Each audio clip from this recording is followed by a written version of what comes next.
Assalamualaikum warahmatullahi wabarakatuh, para pejuang NIP dan pejuang CPNS. Selamat datang di channel YouTube Nurse Vista. Di sini saya akan membahas prediksi soal berdasarkan kisi-kisi CPNS terbaru tahun 2021. Simak terus videonya ya sampai akhir. Oke, langsung saja kita ke pembahasan soalnya. Soal yang pertama, perawat komunitas melakukan pengkajian pada suatu wilayah. Didapatkan data 60% ibu yang memiliki balita kurang pengetahuan tentang gizi seimbang. 30% bayi tidak diimunisasi, 10% data kunjungan balita ke puskesmas, 10% balita berada di garis kuning KMS. Belum ada upaya dari pemerintah desa untuk mengatasi masalah tersebut. Perawat akan melakukan penyuluhan. Apa tema penyuluhan sesuai dengan kasus di atas? Oke, pilihan jawabannya A. Penyuluhan mengenai stunting, B. Penyuluhan kesehatan tentang pentingnya gizi anak, C. Demonstrasi cara menyajikan makanan dengan gizi seimbang, D. Pemberian makanan tambahan bayi dan balita, atau E. Penyuluhan pengisian KMS yang benar. Oke teman-teman, silakan di pause dulu videonya dan dijawab dulu ya. Silakan teman-teman catat jawaban teman-teman dan kita akumulasikan nilai teman-teman di akhir. Oke, sudah. Jadi jawabannya adalah selamat yang menjawab B. Ini ya, jadi pembahasannya. Kata kuncinya yaitu didapatkan 60% ibu yang memiliki balita kurang pengetahuan tentang gizi. Nah, teman-teman, tips dari saya untuk menjawab soal-soal komunitas atau soal-soal keperawatan lainnya, yaitu kita tentukan dulu kata kunci atau data fokus pada soal. Meskipun soal ini terlihat panjang, tetapi ada data fokus pada soal ini, yaitu di sini disebutkan 60% ibu yang memiliki balita kurang pengetahuan tentang gizi seimbang. Nah, kenapa bukan pilihan A? Penyuluhan mengenai stunting. Di soal tidak disebutkan bahwa ada masalah mengenai stunting, jadi ini bukan pilihan yang benar. Yang kedua, yang C, demonstrasi cara menyajikan makanan dengan gizi seimbang. Di soal tidak disebutkan bahwa ada masalah tentang pengetahuan ibu atau ada beberapa ibu yang tidak memiliki pengetahuan bagaimana cara menyajikan makanan, atau ada data yang mengatakan bahwa anak tidak mau makan karena sudah bosan dengan makanannya misalkan. Kemudian pada pilihan yang D, pemberian makanan tambahan pada bayi dan balita. Sebenarnya ini bisa ya, cuman data yang paling mendukung, yang paling banyak di sini adalah kurang pengetahuan tentang gizi seimbang. Kalau kita langsung memberikan pemberian makanan tambahan pada bayi dan pemberian makanan tambahan pada bayi dan balita tanpa memperhatikan data yang sangat besar ini, data fokusnya ini, maka intervensi kita itu kurang berhasil. Jadi langkah awal sebaiknya kita lakukan penyuluhan. Dengan penyuluhan, maka data ini teratasi. Kalau ibu-ibu ini sudah mengerti atau sudah ada pengetahuan mengenai gizi, maka ini pun masalah tentang gizi pun ini akan teratasi. Nah, kemudian jadi ini bukan pilihan yang paling tepat ya. Kemudian yang E, penyuluhan pengisian KMS yang benar. Tentu tidak ya, ini pengisian KMS ini dilakukan di posyandu dan dilakukan oleh kader kesehatan ya. Jadi bukan pasien, jadi bukan ibu-ibu, jadi bukan pengunjung yang melakukan pengisian, tapi yaitu kader kesehatan. Nomor 2, seorang perawat melakukan kunjungan di desa A. Hasil pengkajian 40% penduduk perokok aktif, 10% warga penderita TB paru aktif, 25% lansia mengalami hipertensi. Warga sering mengkonsumsi obat warung karena letak puskesmas yang jauh. Selain itu, terdapat pula penderita HIV dan perilaku seks bebas di kalangan remaja. Menurut warga, hal itu mereka lakukan karena tidak tersedianya lapangan kerja dan kurangnya informasi. Apakah masalah keperawatan pada kasus tersebut? A. Defisit kesehatan komunitas, B. Defisit pengetahuan tentang narkoba. C. Kesiapan peningkatan manajemen kesehatan. D. Ketidakefektifan manajemen kesehatan. E. Pemeliharaan kesehatan tidak efektif. Silahkan di-pause dulu videonya dan jawab dulu ya. Oke. Selamat yang menjawab A. Defisit kesehatan komunitas. Oke, kita bahas sama-sama ya. Jadi seperti yang saya bahas sebelumnya, untuk menjawab soal, maka yang harus kita lakukan pertama yaitu kita temukan kata kunci. Nah, untuk defisit kesehatan komunitas, yang khasnya itu atau cirinya itu banyak masalah pada komunitas. Di sini di soal disebutkan 40% perokok aktif, kemudian penderita TB paru, 25% pasien mengalami hipertensi. Dan juga di sini disebutkan warga sering mengkonsumsi obat warung karena letak puskesmas yang jauh. Nah, ini mengindikasikan bahwa warga atau komunitas pada desa ini tidak mampu memanfaatkan fasilitas kesehatan atau terbatasnya kemampuan masyarakat untuk menjangkau fasilitas kesehatan tersebut. Sehingga jawaban yang paling tepat adalah A. Defisit kesehatan komunitas. Jawaban B. Defisit pengetahuan tentang narkoba. Di soal tidak disebutkan ya, jadi ini bukan. Kemudian yang ketiga, kesiapan peningkatan manajemen kesehatan. Nah, teman-teman, kalau kesiapan peningkatan, ciri-cirinya semua masalah sudah teratasi. Semua baik-baik saja. Misalkan di sini sudah tidak ada yang perokok aktif, kemudian warga yang penderita TB paru sudah sembuh, kemudian ini lansia juga sudah tidak mengalami masalah, sehingga warga tersebut atau komunitas ini sudah siap untuk meningkatkan derajat kesehatannya. Sedangkan di soal disebutkan bahwa masih banyak masalah, sehingga ini bukan pilihan yang tepat. Kemudian D. Ketidakefektifan manajemen kesehatan, atau E. Pemeliharaan kesehatan tidak efektif. Kita bahas pada slide selanjutnya ya. Oke, ketidakefektifan pemeliharaan kesehatan adalah ketidakmampuan mengidentifikasi, mengelola, dan atau mencari bantuan untuk mempertahankan kesehatan. Jadi di sini ya poinnya yaitu mempertahankan kesehatan. Sedangkan di soal itu sudah terjadi masalah kesehatan. Kalau ketidakefektifan manajemen kesehatan yaitu pola pengaturan dan pengintegrasian ke dalam kebiasaan terapeutik hidup sehari-hari untuk tindakan terapeutik terhadap penyakit dan siklenya yang tidak memuaskan untuk memenuhi tujuan kesehatan spesifik. Nah, ciri dari diagnosa ini yaitu data yang muncul hanya satu masalah. Jadi bukan terdiri dari beberapa masalah. Dan juga sudah adanya upaya kesehatan untuk menangani masalah tersebut, namun belum optimal. Contohnya, pasien TB paru yang putus obat. Oke, lanjut soal nomor 3. Seorang perawat melakukan pengkajian di wilayah komunitas yang terdiri dari 6 RT dengan jumlah penduduk 500 kakak. 15% pasangan usia subur memakai kontrasepsi. Kepala dusun menolak program KB dengan anggapan banyak anak banyak rezeki. Petugas kesehatan telah melakukan berbagai upaya untuk meyakinkan masyarakat, tetapi hasilnya tidak memuaskan. Kemudian, perawat melakukan pendekatan dengan melibatkan tokoh masyarakat dan tokoh agama. Apa peran perawat pada kasus di atas? A. Advokat, B. Edukator, C. Konselor, D. Caregiver, E. Kolaborator. Silakan dijawab dulu ya teman-teman. Oke, sudah. Selamat yang menjawab E. Kolaborator. Nah, teman-teman, kita harus mencari kata kunci terlebih dahulu. Kata kuncinya di sini yaitu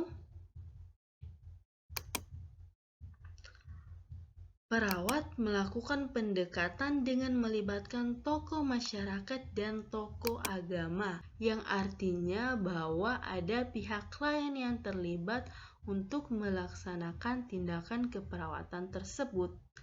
Sehingga jawaban yang paling tepat adalah E. Jadi ini ya, tindakan kolaborasi atau kerjasama merupakan proses pengambilan keputusan dengan orang lain pada tahap proses keperawatan. Cirinya adalah adanya kerjasama dengan pihak lain atau kerjasama lintas sektor. Peran perawat sebagai pemberi asuhan keperawatan atau caregiver. Di sini perawat memberikan asuhan keperawatan ya. Misalkan mulai dari pengkajian, kemudian melakukan implementasi, evaluasi, misalkan merawat luka atau memberikan infus, mengkaji nyeri, itu masuk dalam caregiver. Kemudian peran perawat sebagai advokat pasien itu intinya di sini perawat membela hak-hak pasien. Yang ketiga yaitu peran perawat sebagai pendidik atau edukator.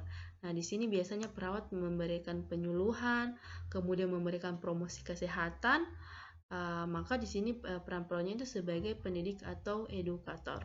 Nah, yang selanjutnya itu peran perawat sebagai konsultan. Di sini perawat berperan sebagai tempat konsultasi terhadap masalah atau tindakan keperawatan yang tepat untuk diberikan.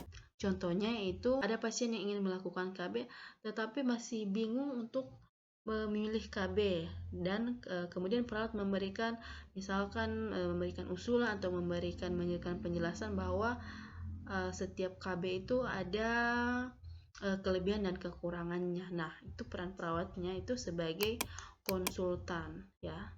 Oke, bisa dipahami ya teman-teman? Oke, lanjut soal nomor 4. Seorang perawat melakukan penyuluhan pada ibu hamil yang datang ke posyandu terkait pentingnya nutrisi pada masa kehamilan. Setelah melakukan penyuluhan, perawat menyarankan kepada ibu hamil tersebut untuk membaca kembali materi penyuluhan di rumah agar lebih dipahami. Apakah media yang digunakan perawat?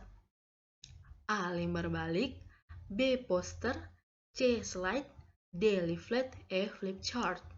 Silakan dijawab dulu. Oke, selamat yang menjawab D. Leaflet. Oke, yang pertama kita cari kata kuncinya dulu. Di sini kata kuncinya adalah perawat menyarankan kepada ibu hamil. Ya. Nah, ini perawat menyarankan kepada ibu hamil tersebut untuk membaca kembali materi penyuluhan di rumah agar lebih dipahami. Nah, kita memilih media yang dapat dibawa oleh ibu hamil tersebut atau pasien tersebut yang dapat dibawa pulang ke rumah. Karena di sini ada kata-kata membaca kembali. Untuk pilihan lembar balik, poster, slide, dan flip chart, ini media yang tidak dapat dibawa pulang. Sedangkan leaflet yaitu media yang bisa dibawa pulang. Ini ya, leaflet ialah bentuk penyampaian informasi atau pesan kesehatan melalui lembaran yang dilipat. Nah, leaflet ini digunakan untuk memberikan keterangan singkat tentang suatu masalah. Misalnya, pengelolaan air di tingkat rumah tangga, deskripsi tentang TB paru dan pencegahannya, serta lain-lain. Oke, nah leaflet ini juga memiliki kelebihan dan kelemahan. Yaitu yang pertama, sederhana dan murah, ini contohnya ya. Kemudian klien dapat menyesuaikan dan belajar mandiri. Pengguna dapat melihat isinya pada saat santai, informasi dapat dibagikan dengan keluarga dan teman. Leaflet juga dapat memberikan informasi yang lebih detail yang tidak dapat disampaikan secara lisan.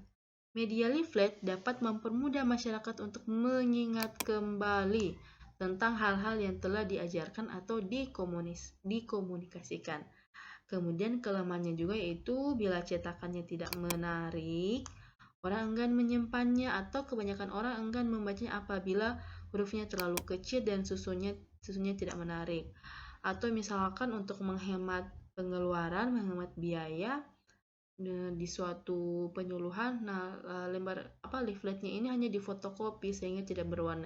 Itu akan memungkinkan orang tidak mau membacanya karena ya kurang menarik, kemudian tulisannya juga kecil. Kemudian leaflet juga tidak tahan lama dan mudah hilang karena dalam dicetak menggunakan kertas HVS ya. Kemudian leaflet tidak bisa digunakan oleh individu yang kurang lancar membaca atau buta huruf. Oke, lanjut. Selanjutnya itu poster, seperti ini contohnya.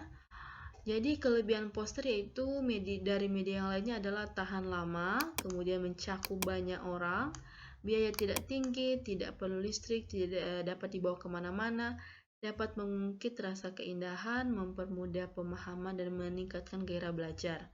Nah, kelemahannya yaitu media ini tidak dapat menstimulir efek suara dan efek gerak dan mudah terlipat. Selanjutnya adalah flip chart atau lembar balik, yaitu media penyampaian pesan atau informasi dalam bentuk lembar balik ya.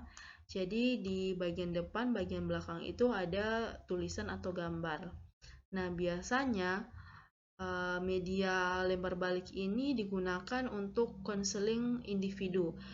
Jadi tidak bisa menjangkau peserta dengan jumlah yang besar ya. Ini hanya dikhususkan untuk kelompok kecil atau per individu. Lanjut. Nah, ini juga ada slide ya yang bisa kita temui. Nah, slide ini juga mempunyai kelebihan dan kekurangannya.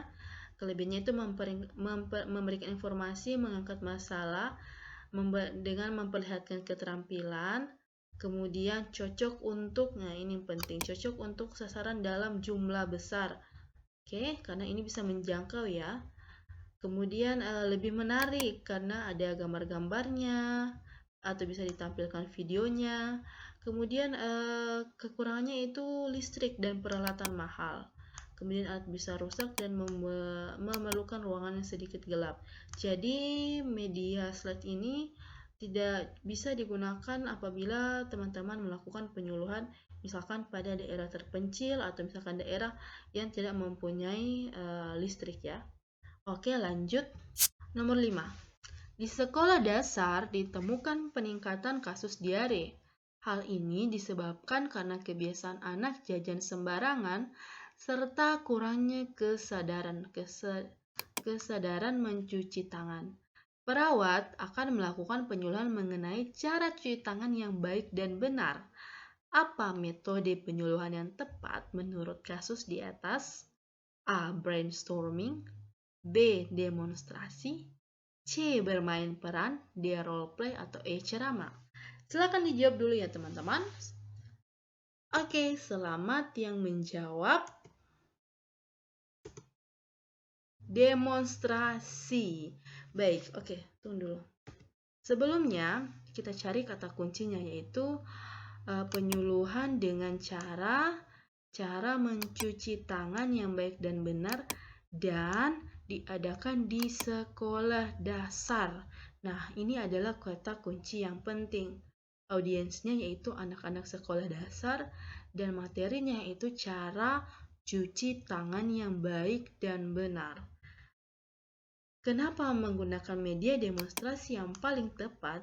Karena metode demonstrasi merupakan metode mengajar dengan cara memperagakan. Ini ya, memperagakan kejadian, aturan, dan urutan melakukan suatu kegiatan, baik secara langsung maupun melalui penggunaan media pengajaran yang relevan dengan pokok bahasan atau materi yang disajikan. Nah, kenapa harus menggunakan demonstrasi? Kenapa bukan misalkan ceramah? Karena kembali lagi yang kita ajarkan ini cara cuci tangan dan targetnya itu anak-anak sekolah dasar.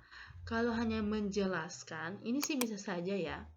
Jadi kita jelaskan dulu, tetapi kalau hanya dijelaskan tidak diperagakan, maka kurang optimal. Sehingga metode penyuluhan yang paling tepat adalah demonstrasi. Untuk setiap jawabannya, mari kita bahas satu-satu ya. Oke, ini adalah contohnya. Jadi ini ada demonstrasi, ada apa ya? Ada yang memperagakan di depan, kemudian anak-anak ini yang mengikuti sehingga mudah dipahami dan mudah diikuti. Lanjut, nah ini ada curah pendapat atau brainstorming. Metode ini merupakan metode seperti diskusi kelompok. Nah, kemudian bermain peran atau role play. Metode ini beberapa anggota kelompok ditunjuk sebagai pemegang peran tertentu untuk memainkan peranannya. Misalkan sebagai dokter, ada sebagai perawat, kemudian anggotanya sebagai pasien atau anggota masyarakat. Misalkan bagaimana berinteraksi atau komunikasi harian dalam melaksanakan tugas. Nah, lanjut yang ceramah atau pidato, yaitu disampaikan oleh pembicara di depan kelompok pengunjung atau pendengar.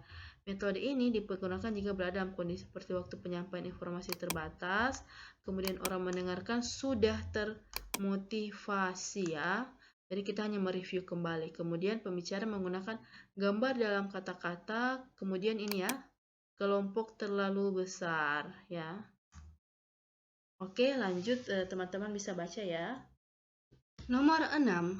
Tujuan promosi kesehatan adalah meningkatkan kemampuan belajar individu, keluarga, kelompok, dan masyarakat agar mampu hidup sehat dan mengembangkan upaya kesehatan yang bersumber masyarakat serta terwujudnya lingkungan yang kondusif untuk mendorong terbentuknya kemampuan tersebut. Langkah awal menentukan promosi kesehatan kecuali A. Menentukan tujuan promosi kesehatan, B. Menentukan sasaran promosi kesehatan, C. Menentukan isi materi promkes, D. Menentukan metode dan media promosi, atau E. Mendokumentasikan hasil kegiatan berupa jumlah peserta yang hadir, respon peserta, dan evaluasi subjek dan objektif. Silakan dijawab dulu ya teman-teman. Oke, selamat yang menjawab E. Baik, kita bahas ya. Di sini kata kuncinya adalah langkah awal. Ini ya, langkah awal untuk menentukan promosi kesehatan, dan di sini ada kecuali. Option A, B, C, dan D ini adalah merupakan langkah awal.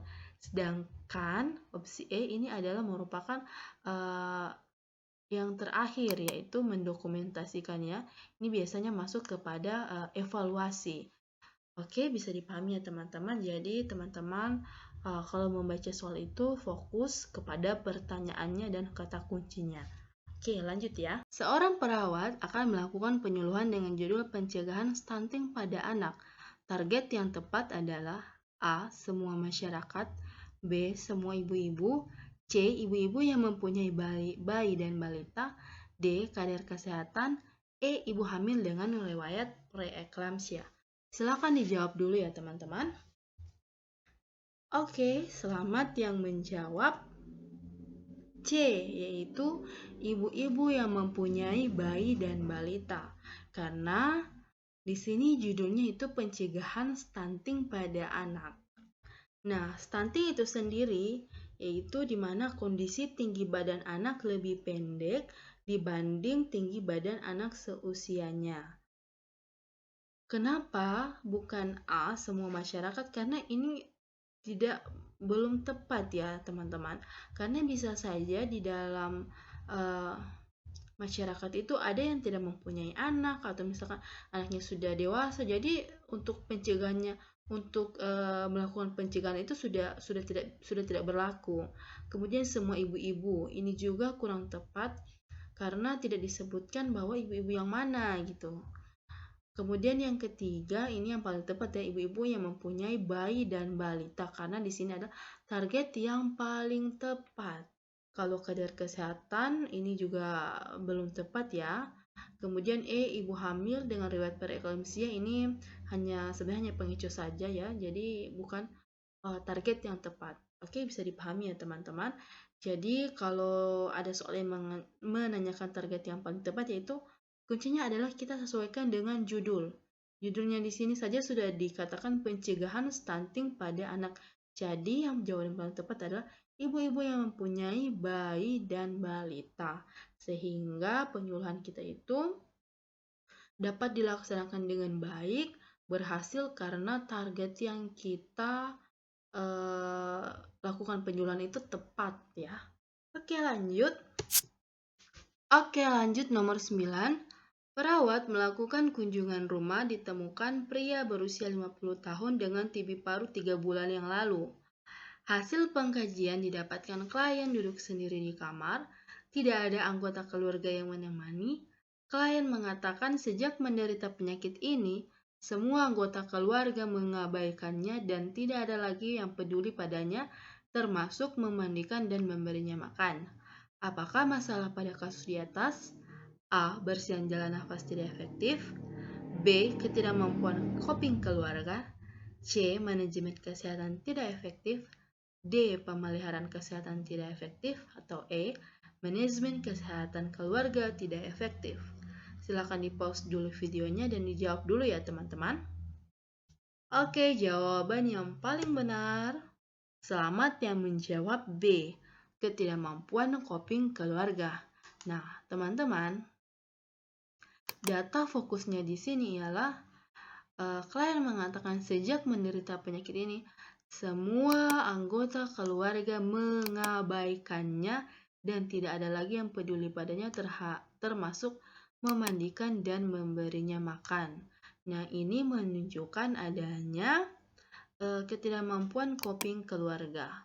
Opsi A, bersihan jalan nafas tidak efektif, bukan pilihan yang tepat karena di soal tidak disebutkan pasien sesak atau misalkan ada bunyi nafas tambahan.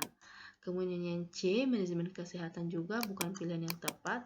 Pemeliharaan kesehatan juga bukan pilihan yang tepat dan manajemen kesehatan keluarga tidak efektif juga kan bukan pilihan yang tepat. Karena di sini disebutkan dari awal keluarga memang tidak peduli terhadap si pasien. Dikatakan manajemen kesehatan keluarga tidak efektif yaitu ketika sudah ada upaya namun adanya gangguan yang sehingga mengakibatkan tidak tuntasnya pengobatan. Jadi kalau manajemen ini artinya keluarga awalnya mampu untuk merawat pasien, namun terjadi kendala di tengah-tengah merawat pasien tersebut, seperti itu. Sedangkan kalau tidak kemampuan coping keluarga itu, dari awal keluarganya ini memang mengabaikan si pasien tersebut, sehingga coping keluarganya ini tidak mampu menerima pasien dengan penyakit TB paru. Oke, lanjut ya. Nomor 10, yaitu perawat melakukan pengkajian di suatu RW dengan membuat peta lingkungan dan menggambarkan lokasi tempat berkumpulnya warga, fasilitas ibadah, tempat bermain anak, sekolah, serta lingkungan yang berisiko menimbulkan masalah kesehatan di masyarakat. Apakah metode pengkajian dilakukan oleh perawat pada kasus tersebut? A. Kuesioner, B. Wawancara, C. Studi literatur, D. Winslet survey, atau E. Focus group discussion. Oke, silakan dijawab dulu. Jadi jawaban yang paling tepat adalah D ya. Nah, ini pembahasannya. Pada kasus di atas yaitu Winslet survey, metode mengumpulkan data tentang kondisi peta lingkungan, lokasi tempat berkumpul warga, fasilitas ibadah dan tempat bermain anak, sekolah, dan juga lingkungan yang berisiko menimbulkan masalah kesehatan. Nah, hasil dari metode ini adalah peta topografi suatu wilayah. Untuk opsi lainnya, kita bahas dulu ya. Oke, yang pertama adalah kuesioner, yaitu untuk memperoleh data yang bersumber dari masyarakat langsung dengan seperangkat pertanyaan. Nah, ini ya. Kemudian wawancara digunakan untuk mengidentifikasi pandangan dari tokoh kunci di masyarakat. Misalkan kita mewawancara tokoh agama atau tokoh masyarakat. Kemudian yang ketiga itu studi literatur, yaitu mengumpulkan data sekunder tentang statistik vital di komunitas yang diperoleh dari dokumen. Ini ya, dokumen baik itu di kader, desa, puskesmas, dan dinas kesehatan terkait. Jadi tidak berhubungan langsung dengan masyarakat. Sedangkan D, focus group discussion, yaitu untuk mengidentifikasi fenomena spesifik menyangkut sekelompok orang yang lebih efektif dengan metode diskusi. Oke, bisa dipahami ya teman-teman. Nomor 11, yaitu hasil pengkajian yang dilakukan di sebuah sekolah didapatkan hasil angka absensi karena sakit 37%, 63% siswa tidak mencuci tangan menggunakan sabun, pertumbuhan siswa tidak sesuai dengan golongan usia sebanyak 44%, 80% siswa tidak mengkonsumsi buah dan sayur sesuai porsi yang dianjurkan, 42% siswa tidak melakukan aktivitas fisik. Hasil pengamatan banyak siswa yang membeli jajanan tidak sehat. Apa intervensi keperawatan yang tepat dilakukan pada kasus di atas? A. Membentuk dokter kecil. B. Mengadakan senam massal. C. Mengadakan demonstrasi cuci tangan pakai sabun. D. Membangun sarana mencuci tangan. Atau E. Memberikan pendidikan kesehatan jajanan sehat. Nah, ini teman-teman merupakan PR. Silakan teman-teman tuliskan di komentar jawaban teman-teman. Oke, lanjut ya, nomor 12. Ini juga merupakan PR, silakan teman-teman tuliskan di kolom komentar. Oke, lanjut. Oke, sudah selesai. Nah, teman-teman sekalian, para pejuang NIP dan pejuang PC PNS, tetap semangat, tetap fokus, perbanyak latihan soal, dan seperti tips yang sudah saya bagikan bahwa apabila teman-teman menemukan soal, yang pertama teman-teman baca dulu soalnya, kemudian dicari tahu apa kunci atau data fokus dari soal tersebut. Nah, silakan teman-teman tuliskan di kolom komentar materi apa yang akan dibahas selanjutnya, dan teman-teman saya meminta saran, teman-teman lebih suka untuk langsung masuk pada contoh soal, pembahasan soal atau latihan soal, atau diawali dulu dengan pemberian materi. Oke, silakan ya ditulis aja di kolom komentar. Sekian dari saya, jangan lupa subscribe channel ini karena saya akan update sesering mungkin, berhubung juga SKD, jadwal SKB perawat sudah semakin dekat ya. Jadi teman-teman yang belum ujian tetap semangat, tetap berlatih, tetap fokus. Oke, wabillahi taufiq wal hidayah. Wassalamualaikum warahmatullahi wabarakatuh.